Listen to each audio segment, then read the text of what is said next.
to think through it because I didn't give you guys all these questions beforehand, but just to get the ball rolling.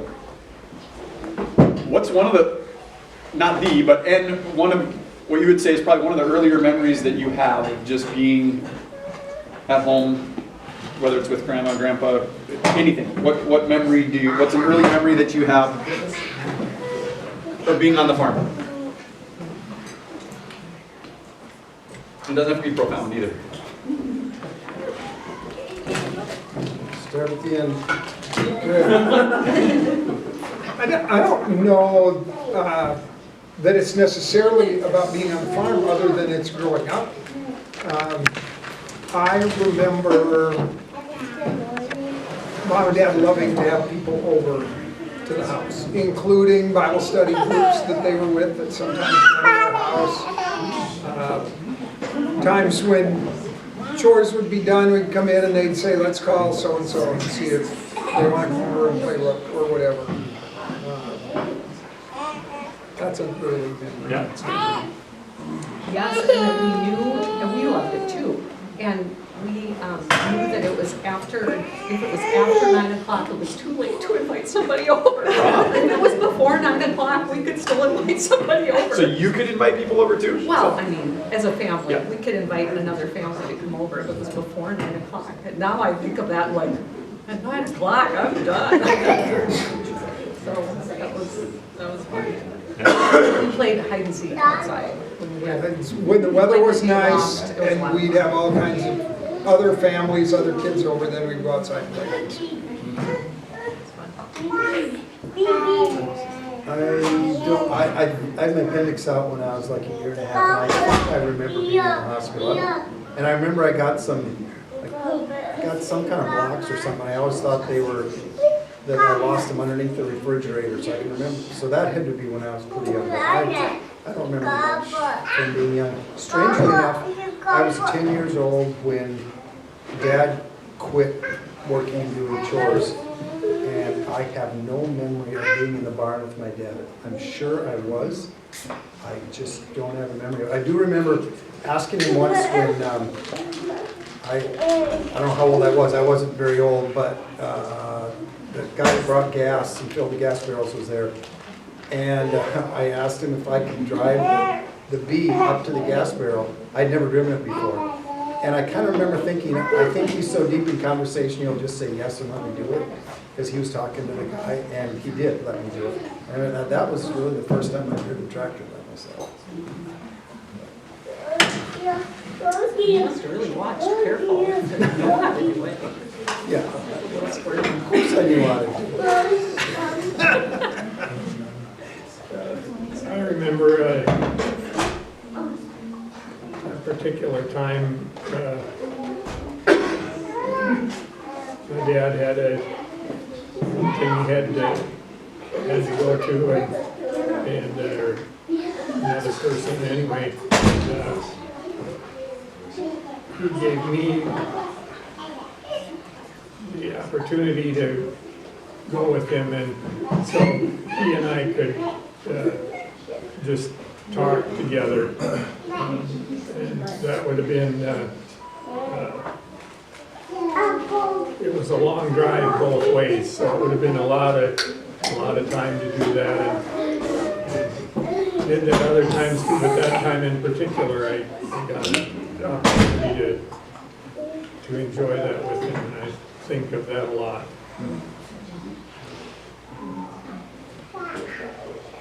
I remember when I was young, my dad was very good at making you feel good at what you accomplished. I remember one time too, different than it would be now, when we took a trip to California.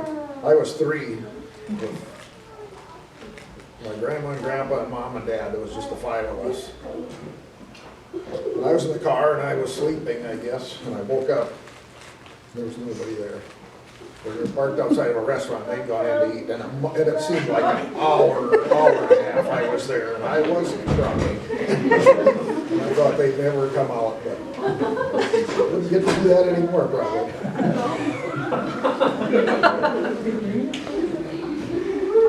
Wait a minute, now I've got a question. How is it that you were 3 and Phil wasn't He home. stayed with Charles and Helen. He stayed with Charles and Helen. They went to California. Yeah, they did. Most of the way out there. Stuff. I have just a couple memories of that trip that I suppose I remember remembering, but. Did you guys do a family trip to California when you were older too? 1960, Sophomore, yeah. Christmas of 68, Christmas of 69. 69, I think. We were there to see the Rose Bowl parade. Mom always wanted to see the Rose Bowl parade. Yeah. We took the train from Omaha. We The train drove from Omaha. We drove down to Omaha, and then our aunt and uncle, Kindergarten or first grade? I don't remember. Our aunt and uncle brought us to the train station. We got on the train station in Omaha. And I remember you and I made 2 friends, and we ran all over the train together, back to one end to the other, and couldn't go you couldn't get lost. You were on this train somewhere, and I think Mom and Dad just kind of went, yeah, you'll be fine. And we were. Did you have a sleeper car, or did you just have seats? No, we slept in the seats. Yeah. Yeah. Stopped in Las Vegas and they wouldn't let us in the casino, or wouldn't let us stay in the casino. They had to move us along because we weren't old enough. Dad put quarters, no, he put nickels in for each of us, 50 cents worth of nickels for each of us. I think he made money for three kids. Teach us a lot. I've been broke ever since. Well, What other memories of California do you guys have? Because I suppose there was a lot of family there at the time then too, that you were visiting. we saw, yeah, we stopped at Don's and then Milo's and Gerald's, all 3. For me, probably Calico Ghost Town that Don and Levon kind of ran, or Levon kind of was a big part of, and then the fact that Milo and Clarice and their family had a pool. I just thought that they had a pool and everything. I thought that was the cat's pajamas. That was, And a pretty new Firebird. I'm not sure I was old enough to appreciate That was my cousin Gary's car, probably. I remember going for a ride in Milo's plane. Was it Milo's plane? Yes, yes. I got really, really sick. He thought it was fun to like do crazy things. Was that in California or in Watertown? California. He was in California. He let I don't know if he let you, I remember he let me. I think he gave each of us a chance to I was fly probably too for a little bit. 6 years old, hang on to the yoke. I think I was just pairing it with Bill or something. Say I'm flying. No, Darren had one to start with, or to. So which relative from any generation older than you did you enjoy spending time with, or being around, or listening to the most, and why? So any relative of the generation older than you. Anybody can go first. Joel was always fun to be around because he had a good sense of humor and would laugh. But I did really enjoy my time with my mom's youngest brother, Gerald. He just, wow. It was interesting when his daughter was around here. I mean, he was a nuclear physicist or whatever. And she said, if anybody asked him what he did, he'd say he was a farmer. And that's what he thought was the most important, and that's what he loved. But he said, when I went to California to start working, he said, I never felt like I never worked again in my life, he said, after that. Because his original plan, when he went to California, was to go out there and make enough money to come back and build a new house and farm. And he had a plaque, you probably heard that, but when the first space shuttle went up, it was actually given to him, and he gave it to Grandma then. It said, congratulations to the lead engineer on the space shuttle main engine. It was signed by President Reagan. And when he went out there, he had a degree in math education from Dakota State University. That was his educational qualifications to be lead engineer eventually on the space shuttle program. But when he'd come back from California to visit, he loved to just walk around the farm, and go out in the field, dog farming with me, and I wasn't that old. When Darren asked the question, I was gonna say Uncle Gerald too, but I don't know why. Yeah.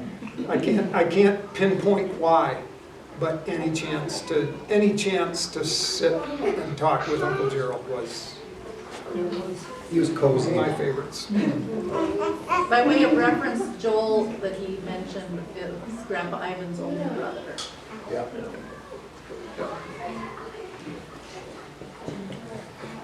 Yeah, I would say, you know, Joel, I ended up working for him in the summers before I graduated from college. And so, you know, my dad died when I was 20. He became a bit of a replacement for Dad. And so I got to spend a lot of time with him. So that's true, but, you know, like they said, Gerald was always somebody that was just so much fun to talk to. We didn't get to do it very many times, just because we didn't see him very often. But in the later years, Verna and I would go out to Las Vegas, then we'd drive up and end up at Milo and Clarice's place, and those were extra special times. And I was older then, and I thoroughly enjoyed the conversations that Milo and I would have. We would just go lock ourselves in his office and do everything from debate and disagree to just learn from each other. And so he was somebody that I could disagree with and debate, and of course never fully have the utmost respect for him the whole time. And so those were fascinating. We did it 3 or 4 times, and I thoroughly enjoyed that. So glad I got the chance to do it.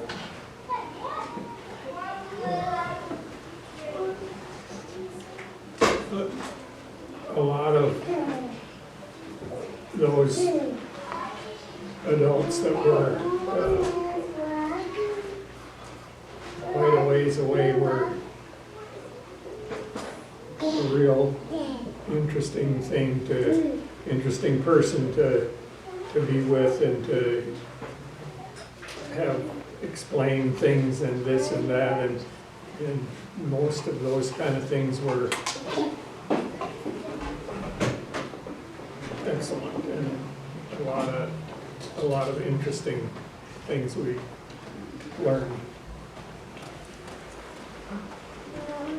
They lived the closest, and they had all girls, and I had all boys. Frances is Joel's wife. Yeah, So, yeah. yeah.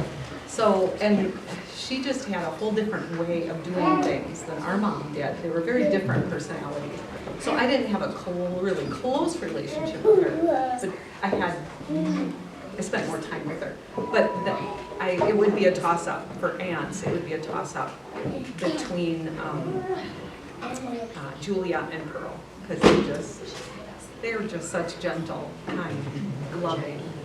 Our dad's sisters. All of them were just loving and kind, and just so gentle people. I don't want to talk for all of us brothers, but my mom loved to tell stories.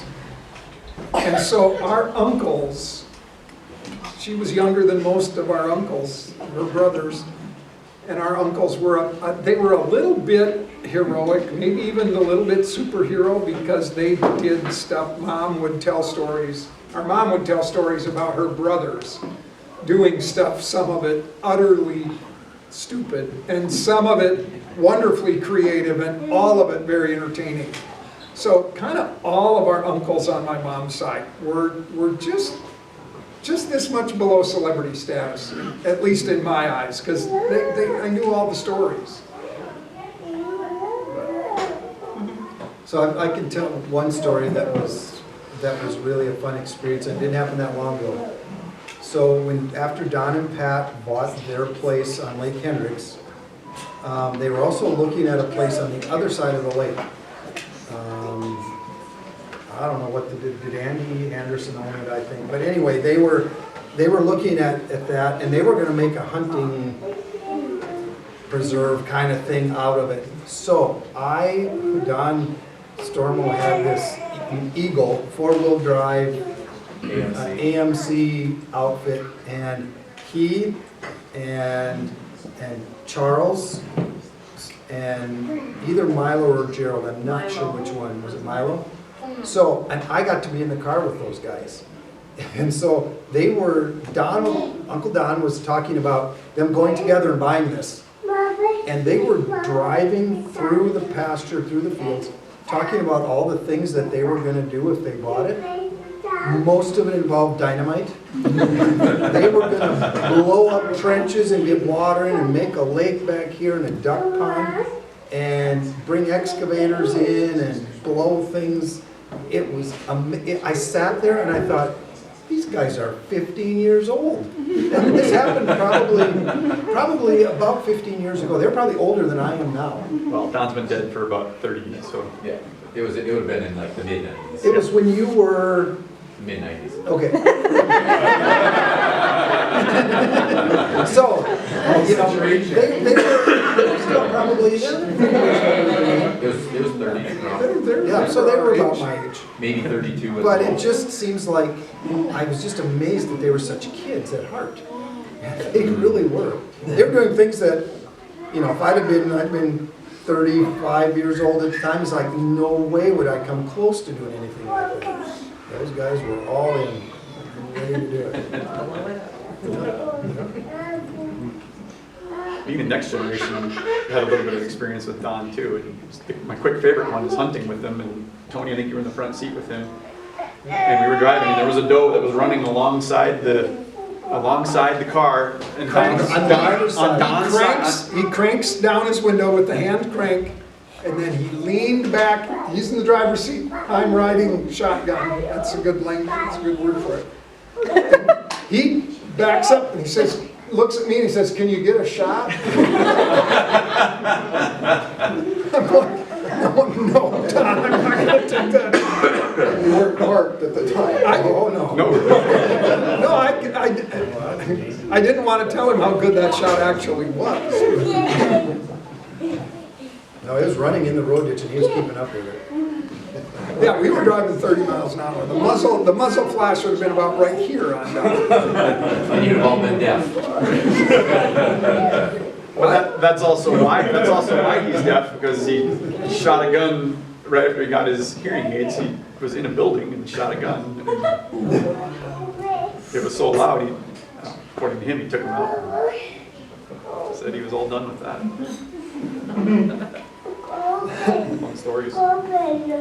So one question here, and maybe you may not be able to answer this for yourself, but maybe you can answer it for each other. But how would you say you're most like your mom or your dad? Or both. Like I said, maybe you can answer it for the person next to you.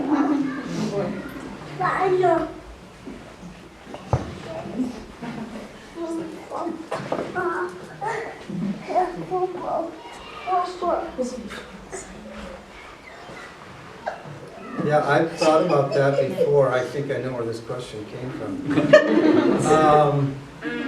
So I thought about it. I don't know. Sometimes I feel like I'm more like my mom. Interestingly enough, I live on the farm that Joel lived on. Joel got on the HD Electric Board and became president of that board. And then he got elected to hold the seat on the East River Electric Board, which is just the next level up. I got that seat to go to East River. And then Joel was elected as treasurer on the East River Board, and I am the treasurer on the East River Board. It's kind of strange sometimes. And when I first got on the East River Board, there were some people that remembered Joel and would constantly call me Joel. It had been many years, a lot of time in between. They didn't know me. I was so surprised by that. But I relate a lot to some of the things that Joel experienced.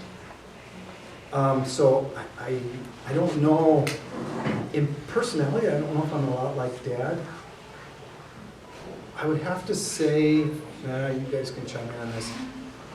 Dad so I was 10 years old when Dad changed and had to work in real estate instead of farming, and I'm sure it had an impact on him, and I don't know that I remember him very well. Of course, I was 20 years old when he died, but I don't know Dad's personality all that well.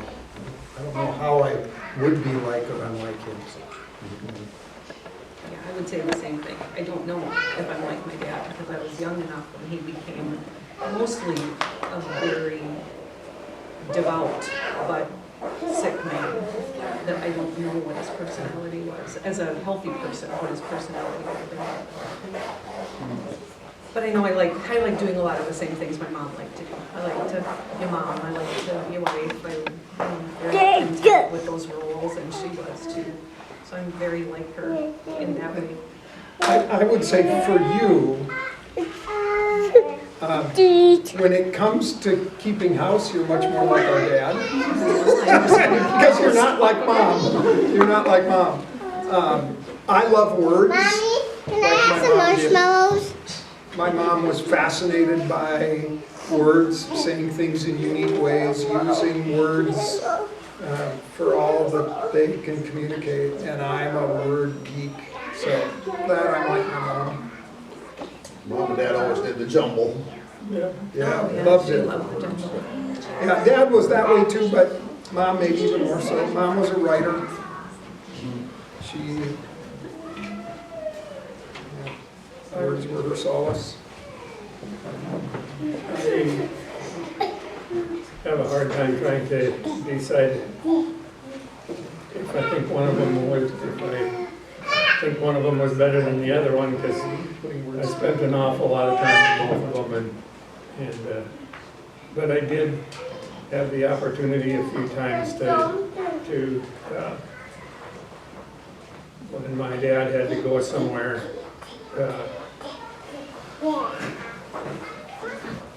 it wasn't probably a very good idea for him to go by himself. So several times I got the opportunity to go with him, and it was an extremely good thing, I think, to be able to talk back and forth with him when it was just the two of us, and that's something I still remember a lot of times. One of Dad's favorite quotes or verses or sayings is, "Blessed be the peacemakers." Really? And I don't really like controversy either. But that was, I think he said that many times.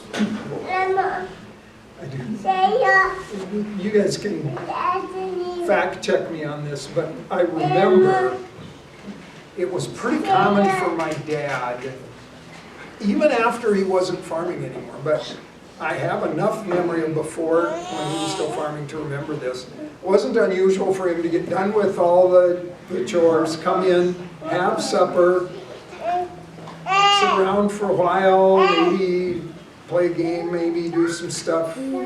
My dad loved Yahtzee, he played a little Yahtzee. But then, 9:30, sometimes later than that, then he'd go out to the shop and take her work on something, do a little this, maybe go out. I don't know if he worked with livestock or whatever. I could do that. Sometimes I wish I had some kind of tinkering I could do without keeping everybody awake, but. I watched Johnny Carson quite a bit. When it got over, at one time it got over at midnight, then it went to 11:30, maybe it got over. And it wasn't uncommon for him to go out to the shop and tinker around for an hour or two after that. And be up to milk cows the next day, the next morning. Not real early, but, No, he wasn't the earliest. but, That's where I got it. yeah. What other things do you remember, maybe certain situations or stories where they said something, either grandma or grandpa, or your mom or your dad, that was really profound, or that has stuck with you? That one's easy. I thought so. I suppose I was 14 or probably 15. Might have been about a year before Dad passed away. He had had his first amputation. For those of you that don't know and haven't heard, he had both of his legs amputated below the knee because of the circulation problems attributable to his diabetes. And he had been, we were just talking about this, he had been miraculously healed. He had gone legally blind and no doctor could explain why his sight came back. We prayed for him, and that's a different story. But so I'm sitting, I'm with him, he's sitting on his bed, and I'm helping him get his prosthetic leg on, kind of get ready for the day, kind of get going. It wasn't uncommon for him to ask, can you just rub my leg there? Because he always felt he could, oftentimes his foot would itch. The foot that he didn't have anymore would itch, and that was the nerves there. And we prayed that the circulation in your foot would be restored, and it wasn't. And I'm a 15-year-old kid asking him, Dad, how do you process this? How do you deal with this? Do you ever get angry? And he said, 45 years, and I won't forget it until I go senile or die. He said, when I was a young man, I gave myself to the Lord. He said, that includes my whole self, my body included, and if he wants me like this, who am I to say otherwise? My memory plays off that. Before his eyesight was healed, my mom and dad called for the elders to come to our house. And they talked to us about it ahead of time. And they said, this is what we're going to do. We're going to call the elders to come to the house because in the Bible, in James, it says, is any of you sick? Let him call for the elders of the church and lay hands on and anoint him with oil and pray to be healed. And so they said, that's what we're going to do because that's what God says to do. And I don't remember if it was Mom or Dad that said, we're not sure that the elders of the church even understand this process, but this is what God's word says to do. So they did that. That was very impactful to me, just to understand their willingness to just do what it says. We don't need to understand it or think about it. We're just going to do what God says to do. And then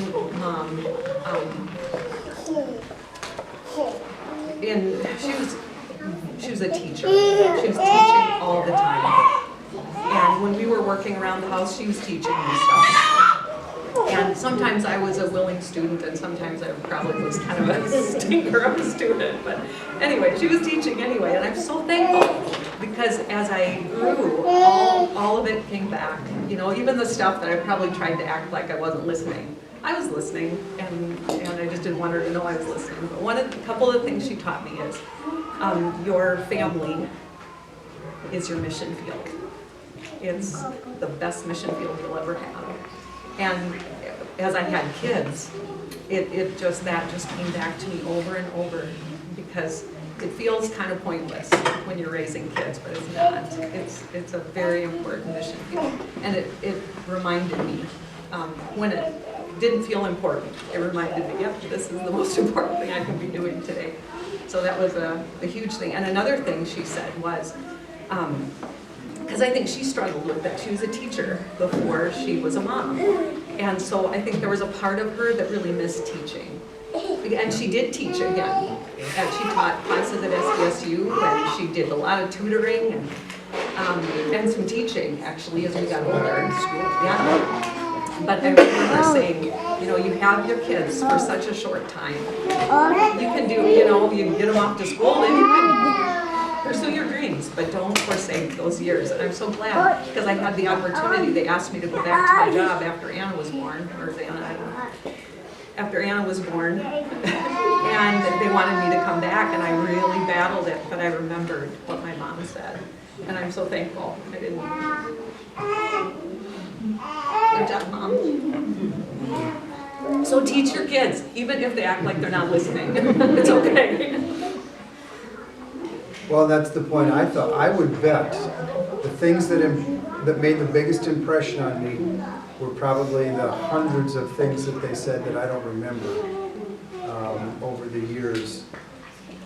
I do remember the last, we were talking earlier, the last conversation I had with him was when I called to say that Tony had been in a car accident. But the weekend before that, or 2 weekends before that, I'd been home.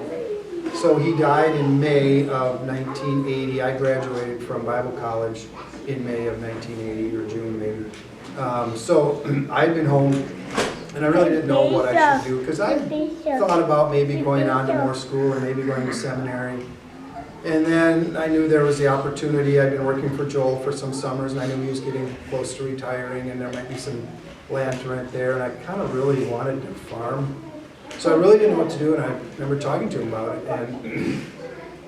And so it might be really the last thing other than that phone call that he told me, because I remember we were talking Sunday night when I was going to go back to college, and he said, well, he said, just don't wait around waiting for a bolt of lightning to hit you. He said, I think you just have to assume that the desires that God gave you, he gave you for a reason.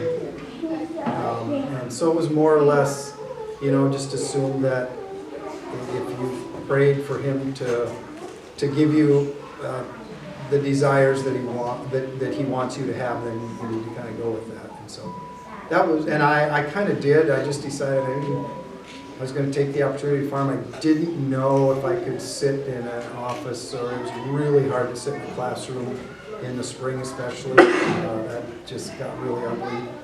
So anyway, I did. I took the opportunity to farm, and I'm just glad I did. Could have maybe been happy doing something else too, but anyway, that was probably the last conversation I had with him. And as Christy said, Mom was a teacher all the time. Mom talked to the TV when the TV said something she wanted to talk. I hated that. I do the same thing. So it does have an impact on your kids, even if they hate it. It will have an impact. I remember Mom trying to teach Walter Cronkite a thing or two on Sunday evening news, or the weekly evening news anchor, but there were things he didn't have right as far as she knew.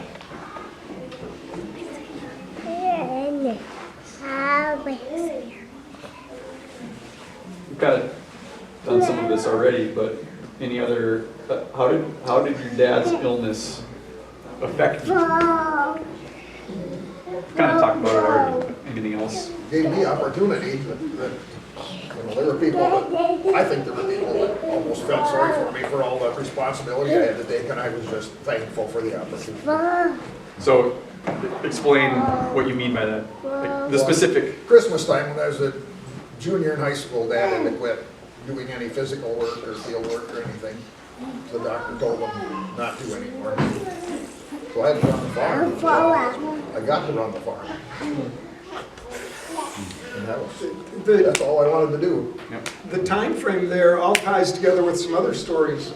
That was the point in time where his eyesight really began to deteriorate at its fastest. And that's when the doctor said, you need to stop lifting, you need to stop anything that was hard physical labor. And so that's when he knew he had to quit farming, because the doctor was afraid that he was going to go completely blind. That he was going to lose his eyesight entirely. And he did stop. Did he ever, I mean, you've talked more about it. Did he ever really do any? One time, when I was a senior, the school didn't let us out in time. And the buses got to mile corner and all came back to school because it was not, you couldn't get home. And it bothered me at the time. Dad milked some of the cows that night. Not all of them. He said, well, the tank got full. Well, there was this much room in there. He could have milked them all, but he milked most of them. That's the only time he ever did chores after that. He did some stuff around the yard. And he changed oil on the tractor. Check me on this, Clark and Phil. I think I remember Dad being out one time when the power was off, I remember Dad being out helping you guys hook up the pickup, the vacuum from the pickup to be able to milk so that you didn't have to have the vacuum pump to use the vacuum. But did Dad help you guys know how to hook that all up and get it going? Not a memory of mine. He had done it before. He had done that before. We had the generator at that time. We had He did it. And it's gotta be an early Before we memory. got a generator. It's gotta be an early memory. Yeah. I thought I've seen a picture of that. Yeah, he was in a magazine for having because he used the vacuum off of the intake manifold and ran the buckets with it. Pretty cool. So let's fast forward a little bit and go I want to, to answer that question. yeah, oh, answer it, go. I would say it was huge watching our parents go through, both mom and dad, go through really hard physical situations and rarely, if ever, complain. I don't have a memory of either of them complaining. But that's not the biggest thing. Because of their faith, it was so strong. That was their rock. That was their foundation. There's no doubt about it. That's where they stood firm, and nothing could shake that, no matter how hard it tried. And for me, my mom's, the weaknesses she had were a powerful thing to me all through my life. She only had energy for the most important things, and none of the rest mattered. None of the stuff she couldn't get to ever mattered. And that is such a good thing to remember every day. Just do the most important things. Because if you have time for the rest, fine. If not, it doesn't matter. I've realized as an adult how little time I had with mom and dad. They were just between hospitals and doctors going to spend a lot of time in the Twin Cities because that's where all of Dad's medical stuff was. By the time I was in high school, and maybe even before that, there would be days, even weeks at a time, when Mom and Dad were gone. Kind of on our own. They were gone. And we had older siblings that were around. I wouldn't have said at the time, oh man, it was terrible. But I've realized as an adult how little time I had with them in high school. So that's a way it affected us. Yeah. And in some ways, that probably means that you and I had such a different experience in our high school years compared to Clark and Phil. But one similar thing I'll ask, what was the daily involvement like with, you guys were involved in sports and activities and stuff. Were they a very active? I mean, you look at today's day and age, if you talk to parents who aren't a part of their kids' lives, it's like, well, what? What was that like for you guys? I remember Mom being at one of my football games. It did change a lot, but we went to probably all your basketball games, almost. All the home ones. So that changed over the years. Mom loved basketball, and she liked football too, but I mean, she loved sports. Yeah. But by the time. That changed. She didn't to be there, I know that. No. Sure wasn't a problem if they weren't. I remember one of you saying, even sometimes Grandpa would show up to the game and then he'd leave and go have a hamburger with one of his friends and then come back for the fourth quarter. Maybe he'd come back. But But I don't think we worried about it any, so. the game was gonna end the same whether he was there or not. I think that kind of fits what do we value, right? Sports is great for community connection, that kind of stuff, but Yeah. That's not the most important thing in life. In terms of how, when you were asking how it affected us, I think, I was enough younger than Clark, but I still viewed it kind of the same way. I didn't think of it as a big negative. Kids are adaptable more than we think probably. So it was the way life was, but it even gave me some opportunities, so I felt bad for Dad and even for Mom, but I don't ever remember thinking, well, this is sure a bad deal for me. I didn't ever think that.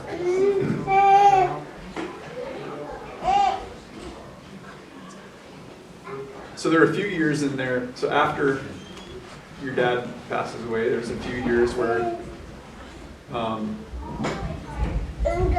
just kind of life goes on. And then your mom, Grandma Mavis, has this idea to go to Pennsylvania and kind of shift course. What were your guys' thoughts about that? So thoughts of like Grandma completely leaving and doing something different, and then eventually at one point marrying somebody else. So, which I would call it Grandpa Dick, but what kind of thoughts, if any? So that year, the year between my dad's passing or 13 months whatever, between there and my graduation from high school,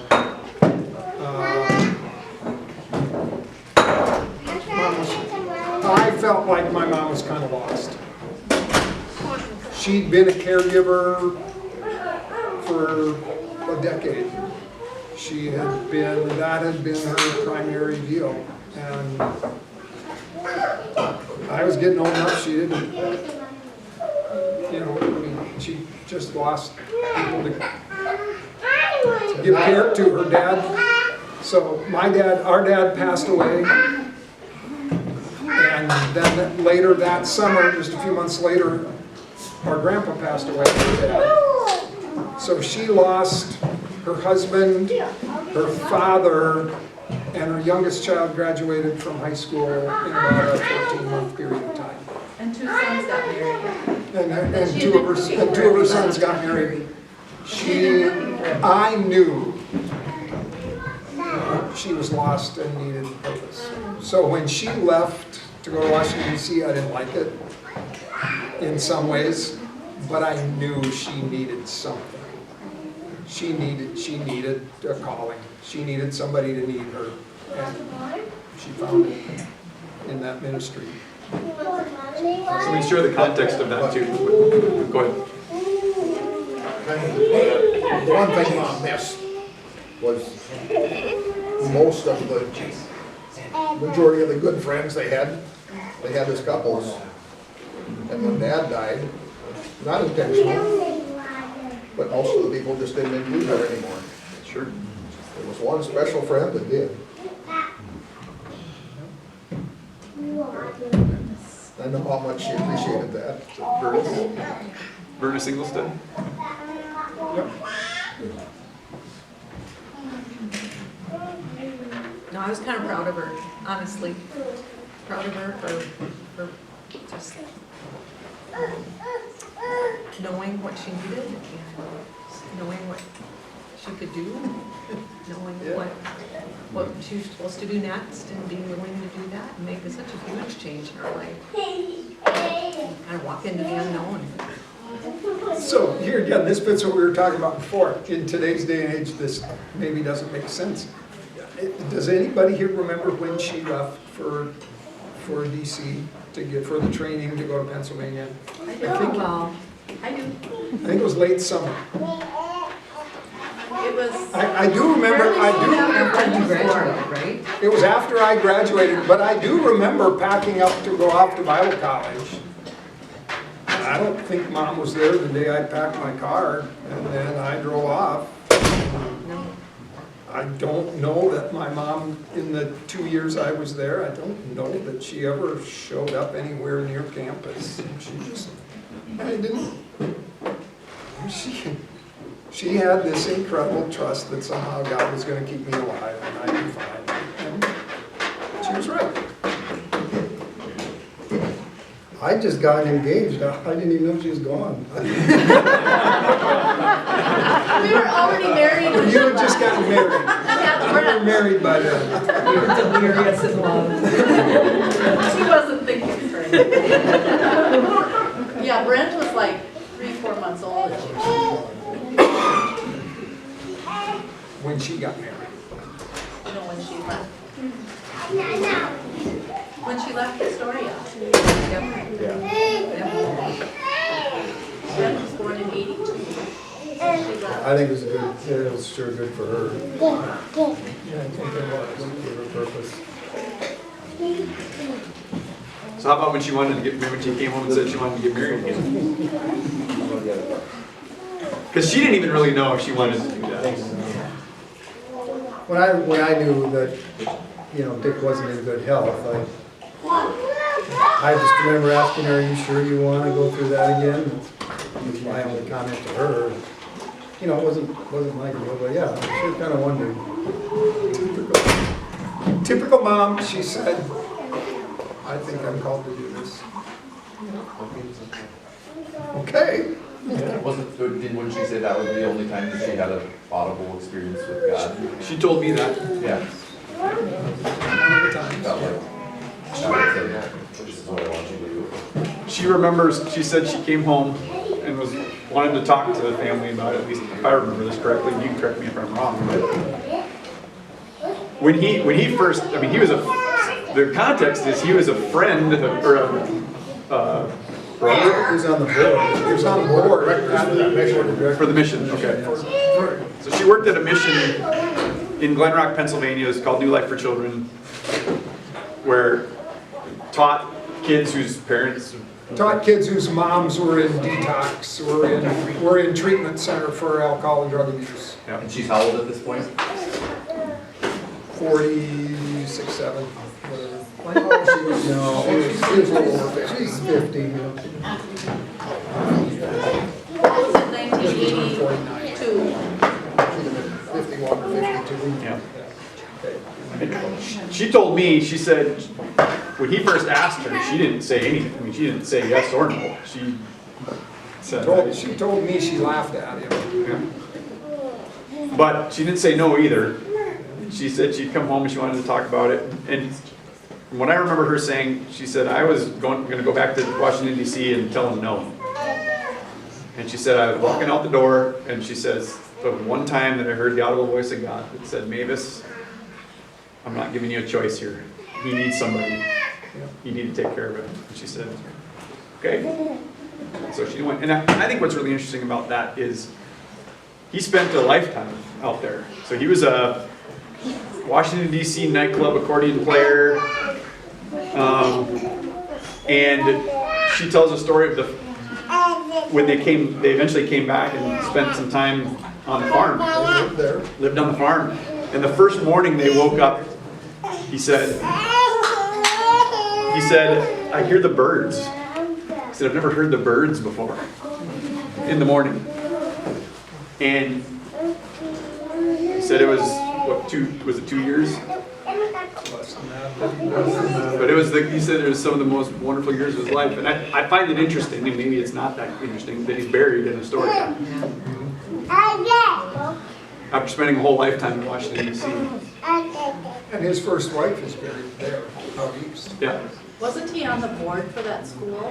Yep. No, He was on the board for for Christian Service Corps. that Christian Service Corps. Had the relationship with that school to provide people. Christian Service Corps did the mission training for my mom before she went, and then they placed her at the school. But he was on the board for Christian Service Corps. Yep. And that's how she got That's, going, right? Yeah. Yeah.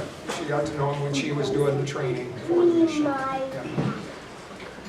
It's kind of very practical, but if he provided for her as well, because realizing my dad didn't earn a lot of money after 1970, and Dick had kept working in Washington DC and had a good salary, so his social security was much better than my dad's. And he had military benefits because he'd been in the Navy. So mom collected on his social security the rest of her life.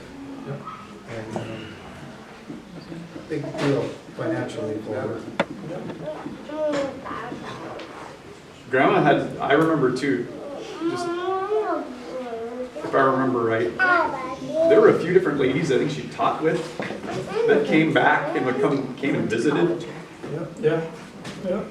Some of the ladies from Pennsylvania that she, Yeah, there was at least one young gal that she was from Wisconsin that she drove out there with, that she mentored that gal the rest of her life. She mentored Cheryl the rest of her life. She came out to visit more than once. yeah.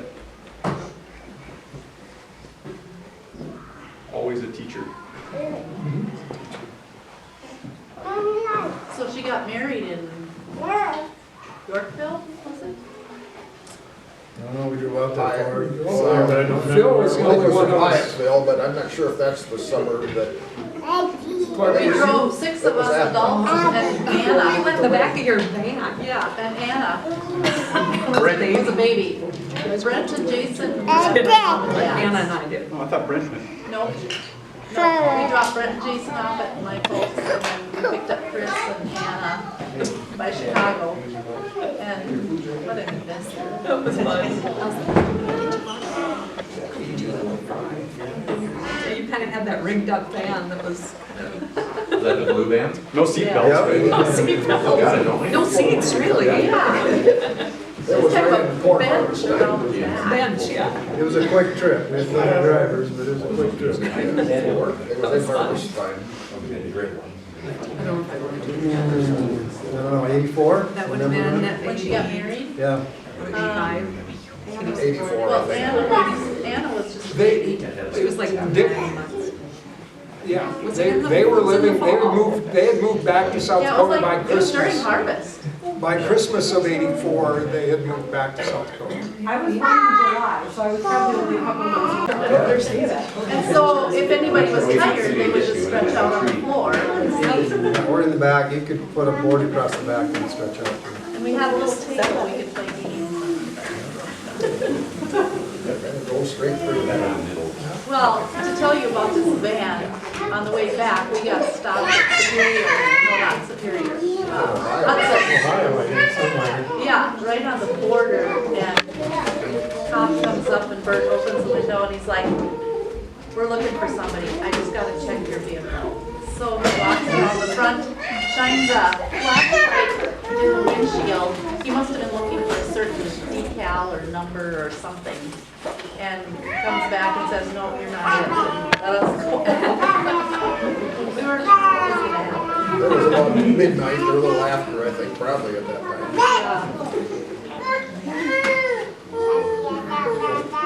Any other questions that have come to mind? As we're, Can you tell me your favorite thing that you did as a family around the holidays? Oh, that's a no, we did not do family devotions except during Advent. We always had family devotions during Advent. I loved it. We lit the candles, we read the little kids devotional, and I loved it. That was my favorite Christmas thing. I don't know that we had a lot of traditions though, did we? Well, no, we always had oyster stew. That was not my favorite tradition. Oyster stew on Christmas Eve. We did that, we did, I think maybe in the 90s still. Yeah. Yeah. Kept on. Like, we still do that. I love Christmas here, but that wasn't. Yeah, that was something we did at church. So, that's my favorite, still my favorite Christmas thing ever. Our church would go Christmas caroling throughout the town of Astoria.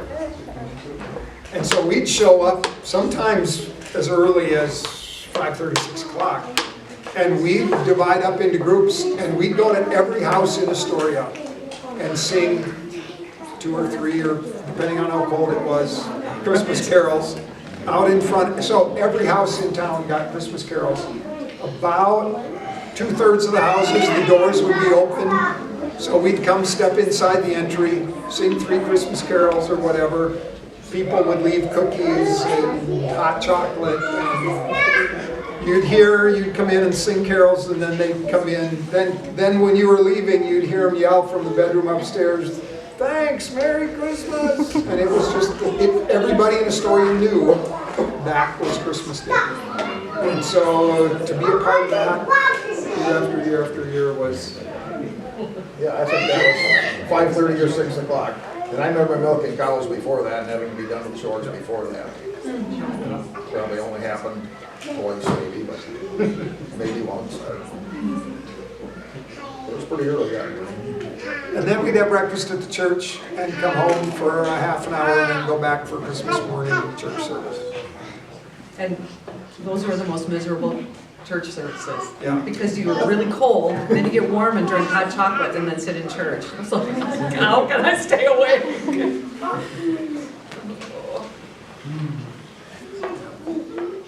It was worth it. What year did the church burn down in Astoria? What year 74, did the church burn down? January of 74, I think. Right after Christmas.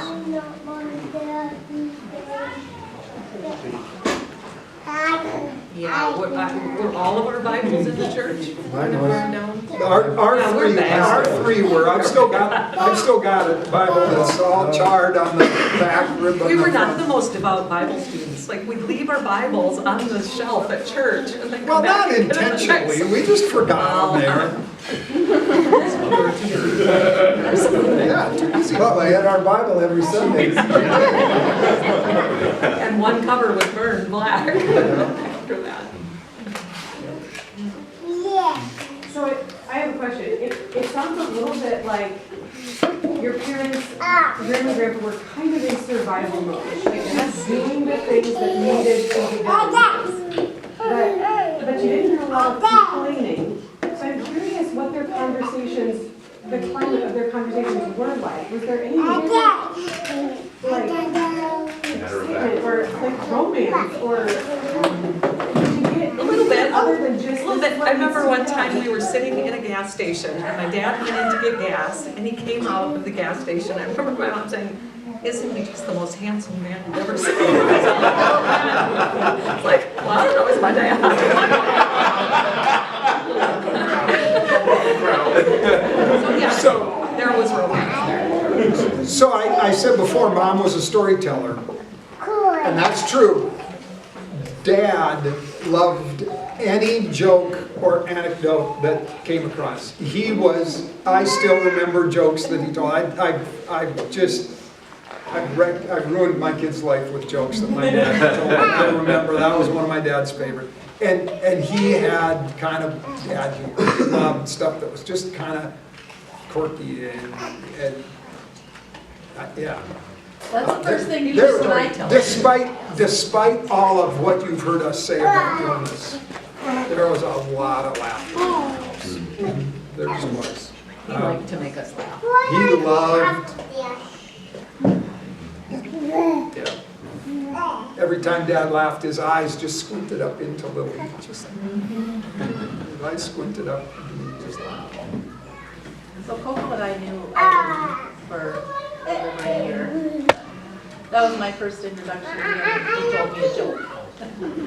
He did that joke. Oh, I have to think about it.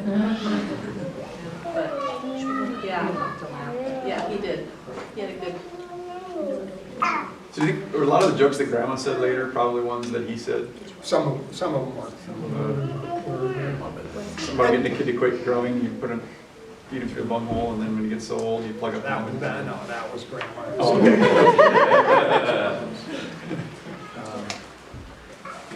Dad loved to play games. Do you remember any stories from like what your parents said? What life was like when you were young? You were growing up? So grandma's house with all her brothers was athletic, challenges, outdoing each other.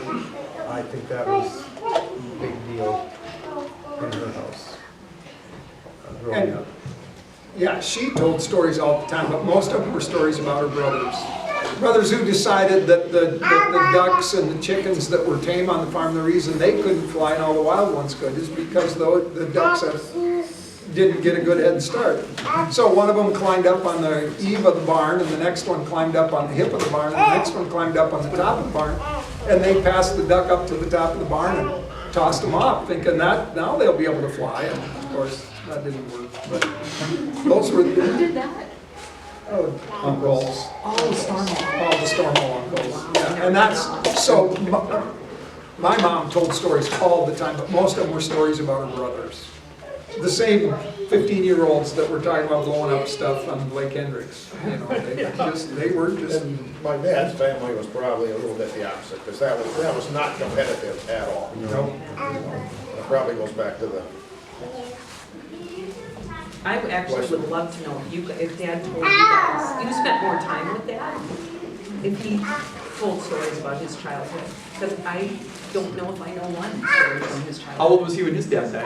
Right? Young? Yes. 11? yeah. I remember he told. Well, he said, you know, his dad bought the farm, mid to late teens, I guess. 19 teens. And he said his dad, he always wanted to build a new barn. He just left the farm that he built a new barn on. He didn't think he'd have bought the farm if he didn't think he'd get a barn built. But, you know, he kept on until the 30s started, and then times got tough. And he'd been paying on that farm then for 15 years, and he said he could have let it go because he owed more on it than it was worth at that time, even though he'd been paying for 15 years. If he'd have let it go back, he may have been able to buy it back for less, but he did keep paying on it. And then just in 39, just things were starting to get better, and then he died.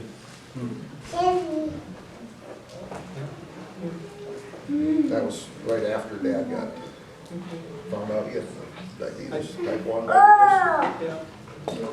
I do remember Dad telling the story of, those of you that know the farm that Phil has now, if you know that driveway, I remember Dad telling the story about one snowstorm, and my Aunt Pearl, who was 2 years older than Dad, maybe 3? 8, maybe. She 8? Anyway, 8 years old. Anyway, my Aunt Pearl shoveled the driveway. It snowed and they couldn't get out the driveway, so Pearl got a shovel and started shoveling. Shoveled that driveway. So that always gives me insight. I'm shoveling the sidewalk going, this stinks. Shoveling the sidewalk. Well, it's not the You driveway. didn't get to the last part of the story, though. What's the rest? That night, they got a snow and wind storm, and the whole works filled in before they ever got to use it, before they ever got out.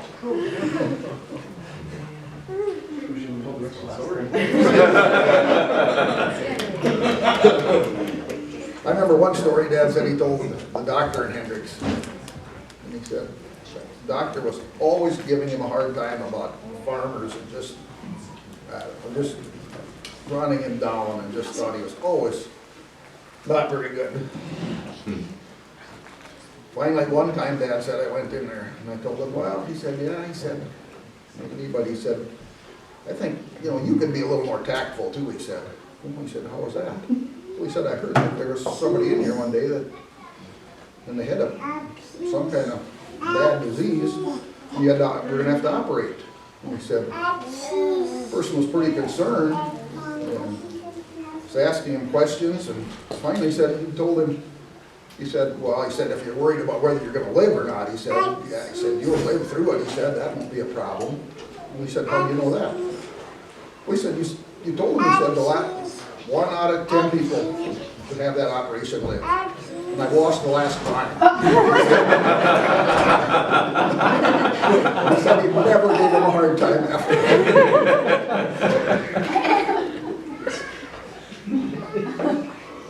So when it came to like just general upkeep of the farm and everything, do you guys recall just a particular chore that Ivan really enjoyed doing, like something, you know, maybe not really enjoyed, but just one that he, you know, he just wouldn't have to work too hard to work himself up to get it done? Or on the other side, like, was there something that he just, man, could not stand getting done? He liked to tinker around the farm. He Yeah. liked to keep it cleaned up and fixed up. I mean, I remember some of Mom's family coming, we moved the calf shed in, and Dad was, it wasn't perfect, that he brought it in from another farm. And he was bracing it up right and doing it right. And I remember one of Mom's brothers said, well, if we'd have done that, we'd have never fixed it up like that. We'd have never got it in good shape. And Dad wanted to do that. He wanted to have things in decent shape. But he liked, I think like Phil, he liked fixing and I'm a little bit that way, so I can imagine trying to figure something out and fix something, because he liked figuring out how to run the milkers off the vacuum. Yeah. And there were a number of different things that he kind of manufactured and built himself. That, we're a little bit unique. He actually got into successful farming because we had a pump jack, and back in those days when you pumped out of a well, it would lift the rod up to pump the water, and then we'll let it back down again, and there was just two little, I don't know what you call them, two little offset little wheels down there, and so they would wear because it was so pulling up that pump was so hard, and then the other side it would just fall down, and pulling them up was hard. So he developed a counterbalance. It was just a pipe with a bicycle wheel and a chain that went over the top with a large anvil on the other side of a piece of railroad.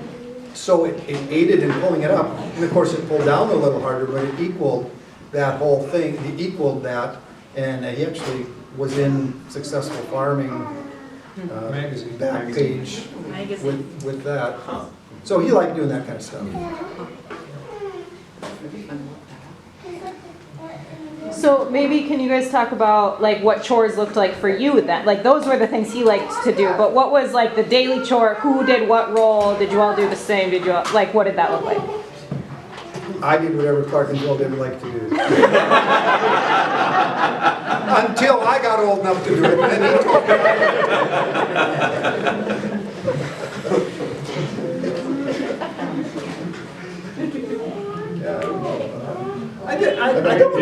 I don't know that we had, at least I don't remember ever having, like, this is your chore, this is your chore. I just remember there were chores that needed to be done, and we kind of all knew whoever was there did whatever had to be done. I don't remember. Did you rotate milking? When we were going to school after Dad didn't quit, then I remember I always milked in the morning and cleaned the barn, and Phil always did all the feeding. I remember one summer, it was my job to milk. Maybe it wasn't for very long, but it was for a while where I ended, and I was probably in junior high, lower high school, I don't remember. So I was capable, but it was my job to milk morning and night.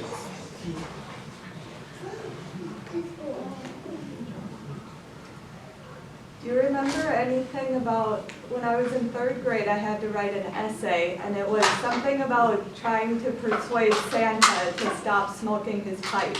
But Grandma was with us when I was preparing for my essay, and she told me a story about Grandpa that he had smoked, and he quit smoking and used all the money to buy a plow and was one of the first ones.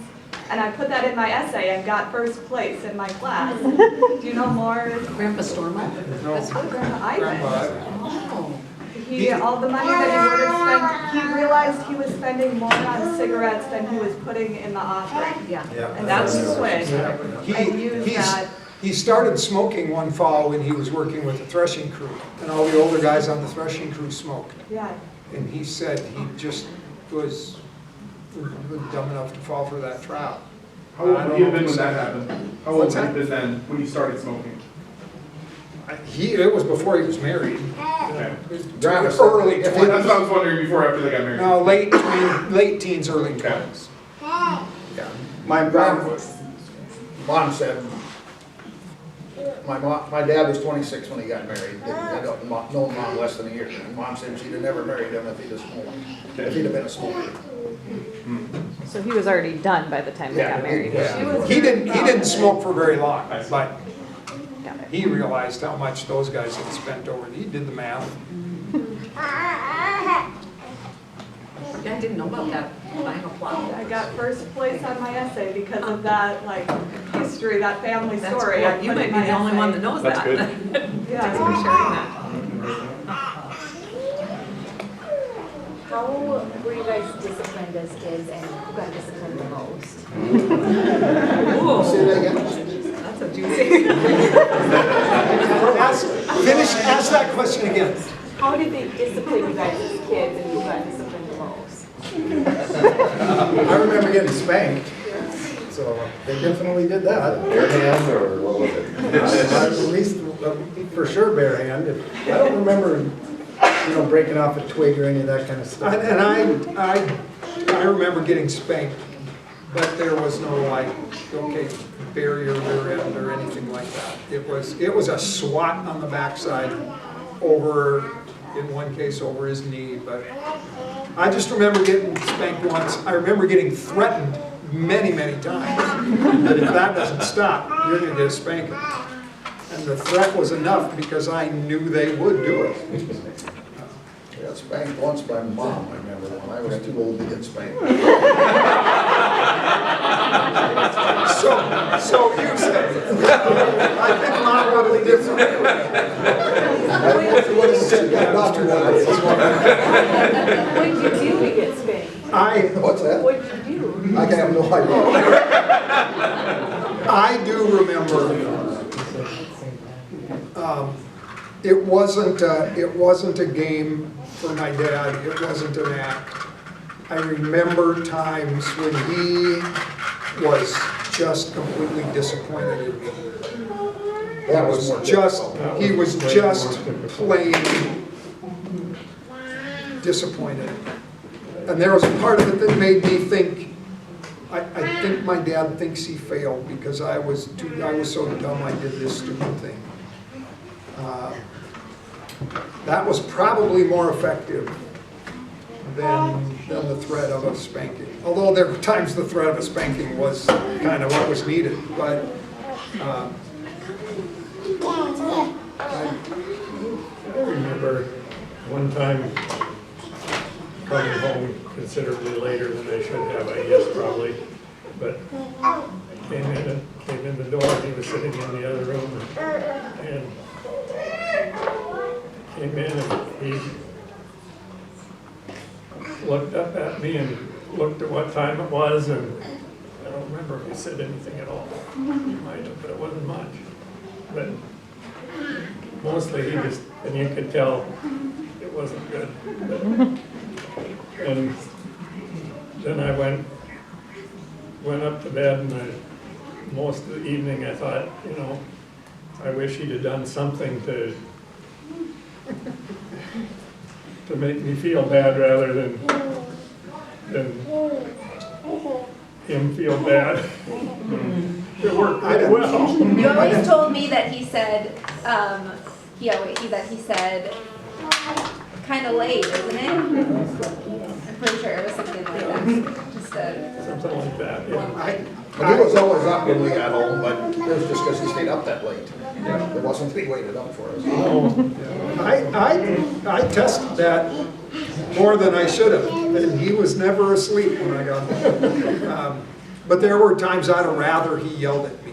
Yeah, what was that? That would have been easier to handle than to just know he was disappointed. So which one of you was disciplined the most? I don't know, but I learned a lot by watching. You have your answer. No, honestly, I'm curious. Do any of us think we were disciplined more than anybody else? I don't know which one of us was disciplined most, but I don't think I was having an idea. No, I remember when I was young, not much in my teen years actually. I remember when I was little being disciplined for some things, but when I was over 12 years old, I don't know if I remember much. That's because you spanked me when I was too old. You're a teenager? I don't know.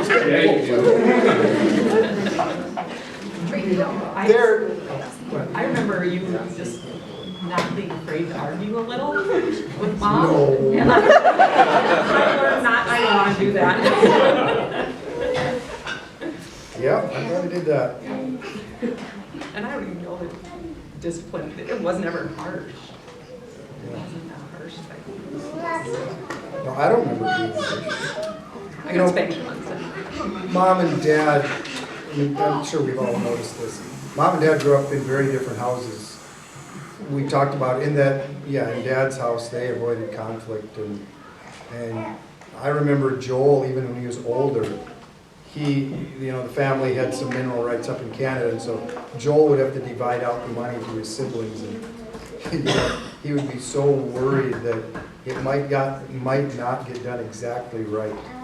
That it wouldn't be down to the penny, and so, and they just wanted to make sure there was no appearances of anything wrong, and I don't know if I ever heard any disagreeable word on Mom's side.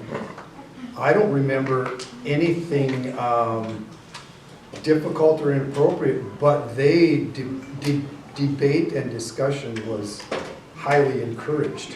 Conflict was recreational for the Stormos. But they were very good. I remember Mom teaching me how to do that without getting personal. You can respect the person, and you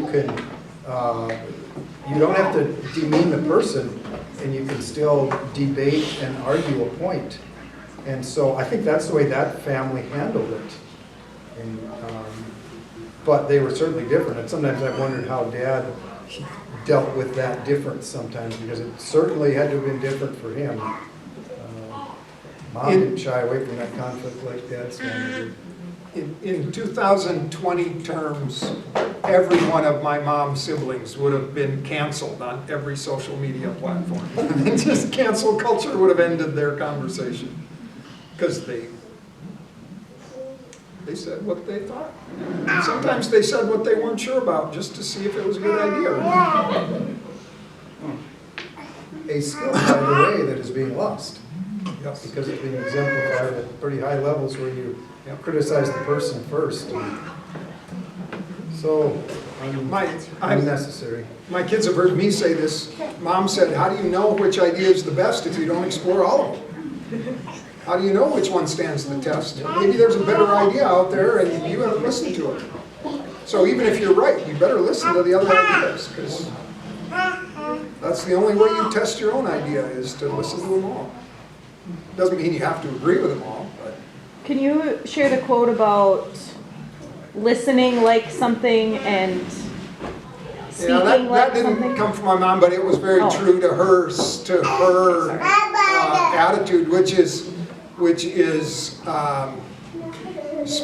speak as if you know you're right, listen as if you think you're wrong.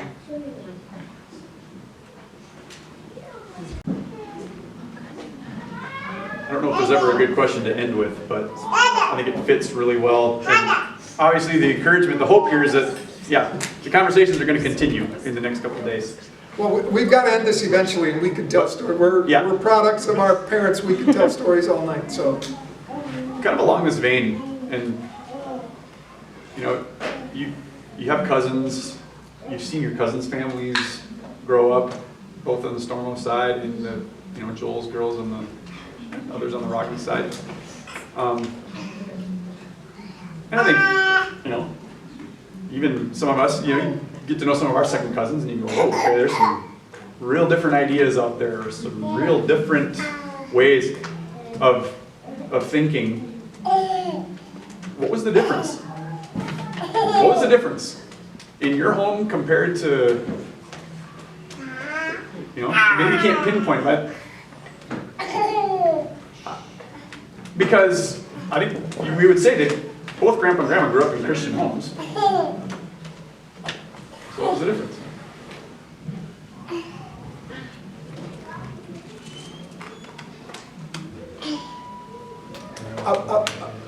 I wish there was a secret trigger and we could all just do that.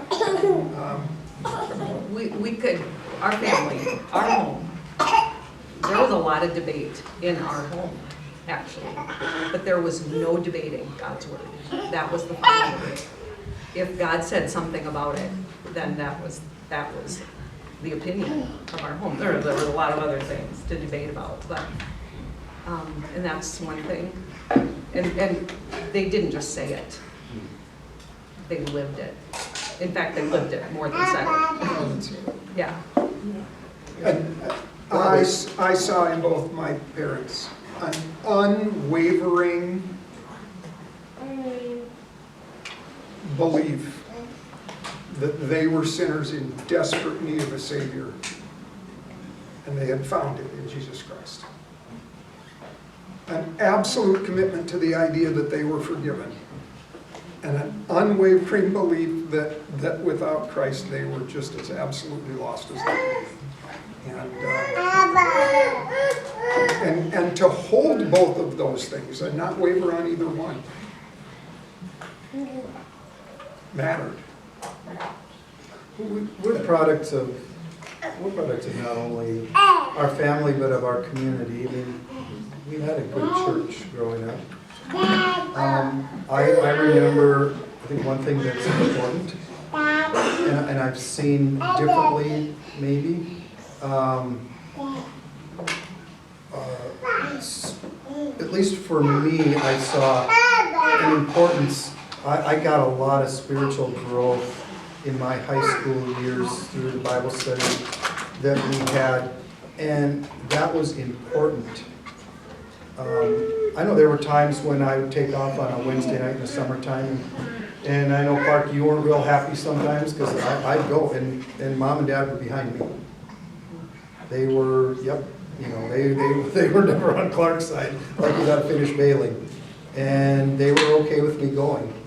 And I think those kind of priorities showed that made a difference, because I certainly benefited from that growth that I had there. And maybe not a lot of the younger generation realizes, two of the things that my mom was probably the most active in was Right to Life and the Democratic Party. She wrote a lot of letters, but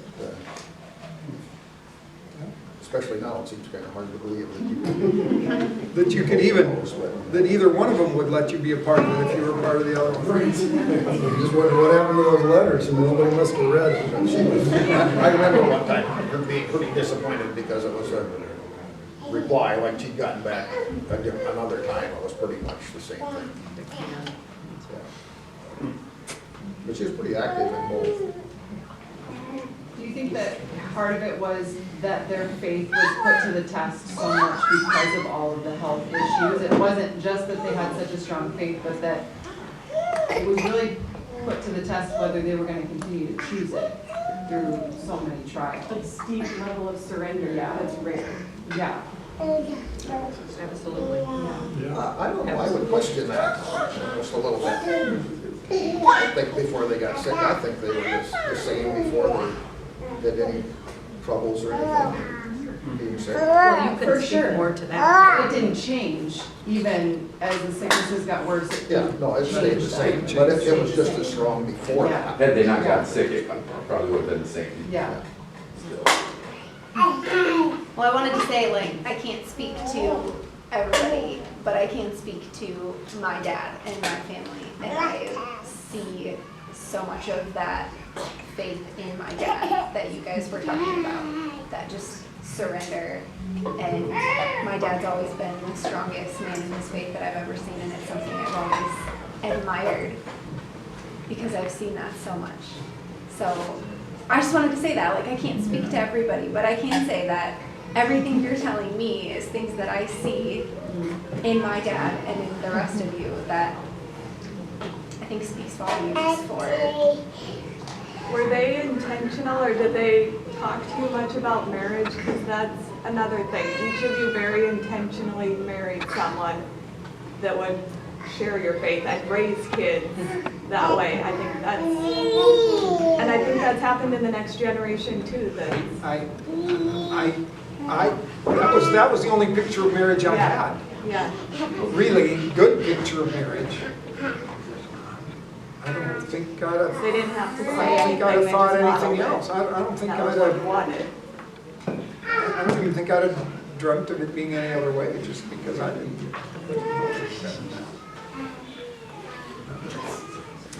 Yeah, we're probably all a little bit different, but I picked a lot of, not just that, but a lot of growth.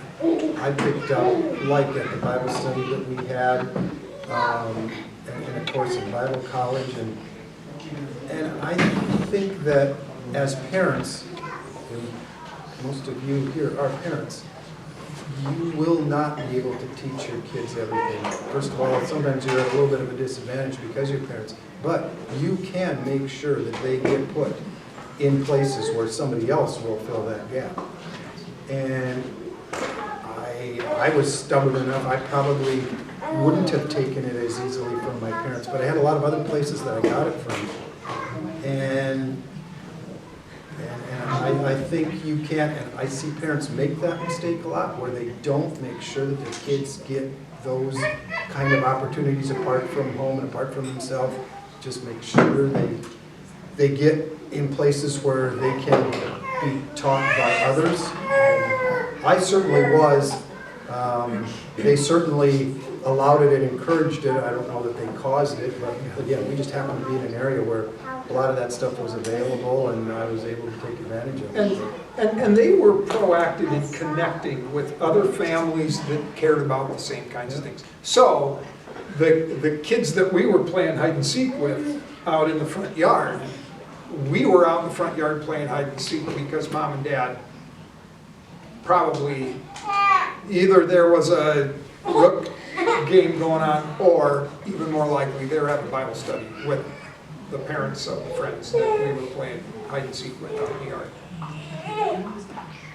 They did, growing up, there was a couple different times where they had 3 or 4 couples that got together for a Bible study. Yeah, weren't necessarily part of the church even. Different churches. Your mom continued to speak into us girls about those things too, about raising kids, and I learned a lot from her as far as putting them in places of growth, realizing that as parents you can't do it all, and there's things you're going to miss, but if you can guide them, and that was really valuable for me to latch on to. Kind of along with that too, they were concerned with what was happening in our hearts. We never felt like pressured. We didn't have to look perfect. We didn't have to put, like, there was never this like, okay, we're at church, now everybody be happy, and no, it was never, we just, we are who we are, and let's go to church. I remember hearing them tell me, listen, you don't want to be like that in some way. But I never remember them saying, now, if you're a decent Christian, you better do this, or you better do that. It was never tied to what we did. It was tied to who we were and the condition of our heart. That mattered. How we acted was only a reflection of what was in our heart, not some proof or evidence or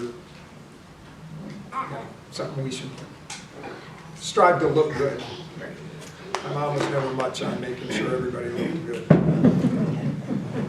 In that light, this is a little bit off the subject, but I've thought about it in other situations. I don't think I ever remember mom or dad saying that,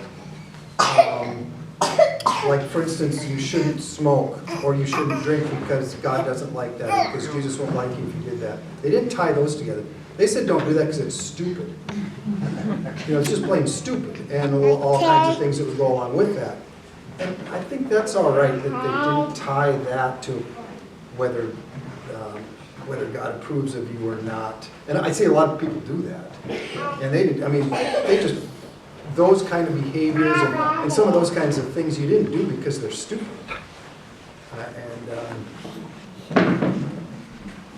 I don't know if you ever remember saying that, but I don't ever remember saying we should do those things because Jesus doesn't like it. Or he didn't like it to do that. I remember Mom telling me, listen, I've got aunts and uncles that were alcoholics. Alcoholism runs in our genetic line. I don't know if I've got the gene for alcoholism because I never started drinking. And the only way you're gonna know is if you never start drinking. And she usually finished with that'd just be stupid. And You know, with me, I remember saying all my uncles died of alcoholics, or uncles on one side. And I'm like, ooh. yeah, my mom's uncle, not our uncles, my mom's uncles. Yeah, Yep. grandma's brothers. Grandma's brothers. All died alcoholics. And she said, you might be the next family alcoholic. I'm like, I don't want that title. I'm not gonna do it. She must have been worried about me. I should think about that. That's part of it.